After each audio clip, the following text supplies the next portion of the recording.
जिससे उनकी मौके पर ही मौत हो गई। इस घटना के बाद वहां मौजूद लोगों और परिजनों में गुस्सा फैल गया और स्थिति नियंत्रण से बाहर हो गई।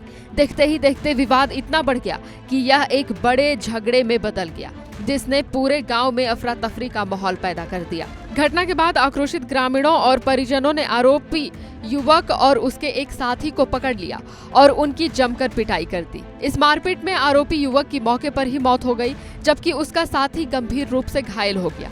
घायल युवक को तत्काल अस्पताल ले जाया गया, लेकिन इलाज के दौरान उसकी भी मौत हो गई। इस तरह इस पूरी घटना में कुल 3 लोगों की जान चली गई। अचानक हुई इस त्रासदी ने गांव के लोगों को हिलाकर रख दिया और हर कोई इस घटना से स्तब्ध नजर आया। घटना की सूचना मिलते ही पुलिस तुरंत मौके पर पहुंची और स्थिति को नियंत्रित करने में जुट गई। पुलिस अधीक्षक और एसीपी पश्चिमी ने घटनास्थल का निरीक्षण किया और हालात का जायजा लिया। स्थिति की गंभीरता को देखते हुए गांव में भारी पुलिस बल और पीएसी तैनात की गई, ताकि किसी भी प्रकार की अप्रिय स्थिति को रोका जा सके। वहीं लखनऊ जोन के आईजी भी मौके पर पहुंचे और पूरे मामले की जांच के निर्देश दिए। प्रारंभिक जांच में सामने आया कि यह घटना अचानक हुए हादसे के बाद उपजे विवाद का परिणाम है, जिसमें कोई पुरानी रंजिश सामने नहीं आई है।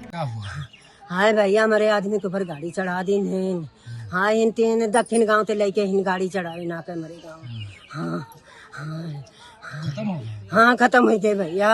तब हमारे ऊपर चढ़ाए देते, तब हम भाग गए तब हम बच गए। नहीं हम का बताऊते तुमसे, हम उडारी होते। हमारे आदमी का भारत देवी सा है, हमारी गीता। पुलिस ने तीनों शवों को कब्जे में लेकर पोस्टमार्टम के लिए भेज दिया है और मामले की गहन जांच शुरू कर दी है।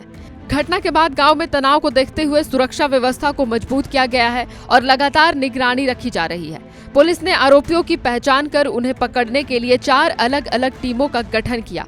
अधिकारियों का कहना है कि जल्द ही पूरे घटनाक्रम की सच्चाई सामने लाई जाएगी और दोषियों के खिलाफ सख्त कार्रवाई की जाएगी। फिलहाल इलाके में शांति बनाए रखने की कोशिश जारी है और पुलिस स्थिति पर नजर बनाए हुए है। जो प्रथम पक्ष के शिवम पुत्र भैयालाल कहार है, जो निवासी ढोलिया है, उन्हीं के द्वारा जो गांव के बाहर ही प्राइमरी स्कूल ढोलिया है, वहां पर रोड पर तेज गति से अपनी बोलेरो को चलाते हुए जो देवसाय पांडे हैं, उम्र करीब जिनकी 70 वर्ष है, उनके टक्कर मारी गई, जिससे उनकी वहाँ पर मौके पर मृत्यु हो गई। इसी बात को लेकर दूसरे पक्ष के द्वारा शिवम और अमन कहार है, शिवम की उम्र करीब 30 वर्ष है, अमन की उम्र 17 वर्ष है। दोनों के साथ मारपीट की गई। शिवम की मौके पे मृत्यु हो गई। साथ ही साथ जो अमन है, उनको जब अस्पताल में ले जाया गया, वहाँ पे दौरान उपचार उनकी मृत्यु हो गई। इसी क्रम में पुलिस ने घेराबंदी करते हुए 3 आरोपियों को मुठभेड़ के बाद गिरफ्तार कर लिया। बताया जा रहा है कि गिरफ्तारी के दौरान आरोपियों ने पुलिस पर फायरिंग की, जिसके जवाब में पुलिस ने भी कार्रवाई की। इस मुठभेड़ में 2 आरोपियों के पैर में गोली लगी और जिन्हें इलाज के लिए अस्पताल में भेजा गया है।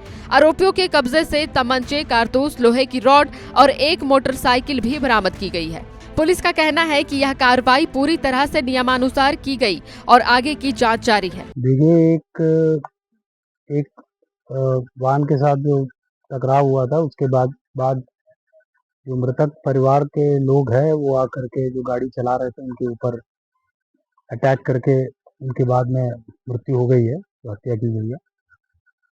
तो ये एक अनफॉर्चुनेट इंसिडेंट है। इस पर तुरंत मुकदमा लिख के अग्रिम कार्रवाई करने के लिए निर्देश किए गए हैं। मुठभेड़ के बाद पुलिस ने पूरे क्षेत्र में सुरक्षा व्यवस्था और कड़ी कर दी है और संवेदनशील इलाकों में अतिरिक्त बल तैनात किया गया है। अधिकारियों का कहना है कि किसी भी तरह की अफवाह या तनाव फैलाने से रोकने के लिए लगातार निगरानी की जा रही है। ग्रामीणों से शांति बनाए रखने की अपील की गई है और लोगों को भरोसा दिलाया गया है कि कानून व्यवस्था पूरी तरह नियंत्रण में है। पुलिस अब इस बात की भी जांच कर रही है कि घटना के पीछे कोई अन्य कारण या साजिश तो नहीं थी, ताकि पूरी सच्चाई सामने लाई जा सके।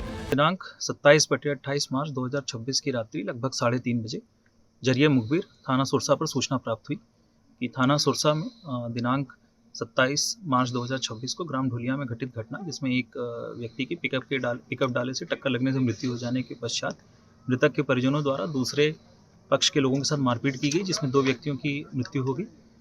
जिस संबंध में थाना सुरसा पर अभियोग 95/26 भी पंजीकृत था। उक्त अभियोग से संबंधित 3 अभियुक्त एक मोटरसाइकिल से थाना सुरसा से थाना बिलग्राम की तरफ भाग रहे हैं। हरदोई की यह घटना एक बार फिर यह सवाल खड़ा करती है कि कैसे एक मामूली सड़क हादसा इतना बड़ा रूप ले सकता है कि उसमें 3 लोगों की जान चली जाए। गुस्सा और जल्दबाजी में लिया गया फैसला कई बार बड़े नुकसान का कारण बन सकता है। पुलिस ने भले ही मुठभेड़ के बाद आरोपियों को गिरफ्तार कर लिया हो, लेकिन इस घटना ने पूरे इलाके को झकझोर कर रख दिया है। अब जांच के बाद ही यह स्पष्ट हो पाएगा कि पूरे घटनाक्रम में किसकी क्या भूमिका थी। फिलहाल प्रशासन की कोशिश है कि इलाके में शांति बनी रहे और भविष्य में ऐसी घटनाओं की पुनरावृत्ति न हो।